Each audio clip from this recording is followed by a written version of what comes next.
दिदीको बारीमा कोदो रोप्दैछ। हाम्रो तीनटा दिदी बहिनी अनि एउटा नन्दा।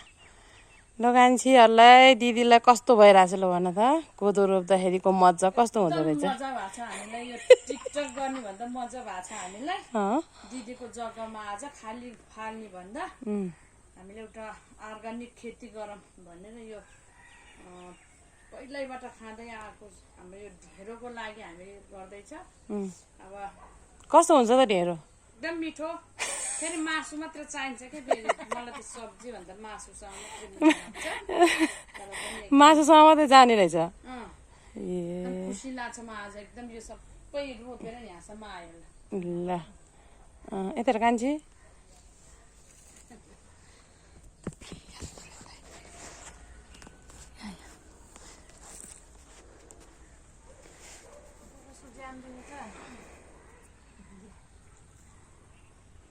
लो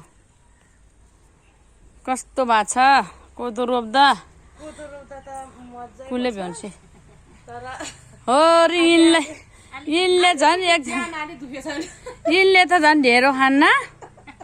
पहिला हाम्रो आमाले ढेँडो दिँदा पनि त थालको पछाडि फाल्ने मान्छे यिनै हो। ढेँडो चाहिँ हामीले खाने हो बरु। तर आजभोलि त फेरि अलिअलि त खान्छ। तर पहिला त कहिले बारीतिर फालिदिन्थ्यो यसले ढेँडो। हामी त बरु खान्थ्यो। मर्छ्यो कतिको खोमो पैको खोमुवा तोनी खोम्दी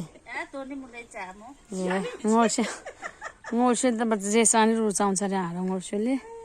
यता हाम्रो ठुलो दिदी त बरु ढेँडो खाएको त थाहै पाइनँ मैले त देखेन। ल हेर त दिदी ल जग्गा धनी यिनै हुन्। फेरि यिनले भोलि हामीलाई कोदो दिए हामीले पाम्ने हुन्, नै त भने पाम्दैन फेरि।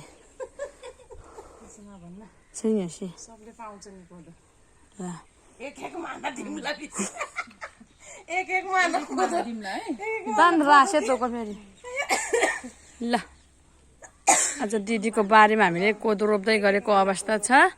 अब सकिनै लागेको अवस्था।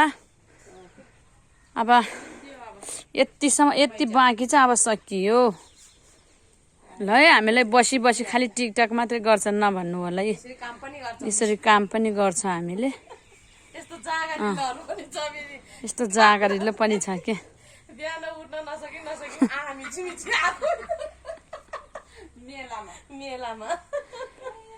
अब यति गरेपछि ट्याक्क 1500 दिन्छ होला हाम्रो दिदीले हामीलाई।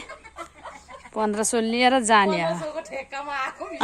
मैले चाहिँ यहाँ खन्न नि खन्दैछु फेरि कोदालो पनि छ।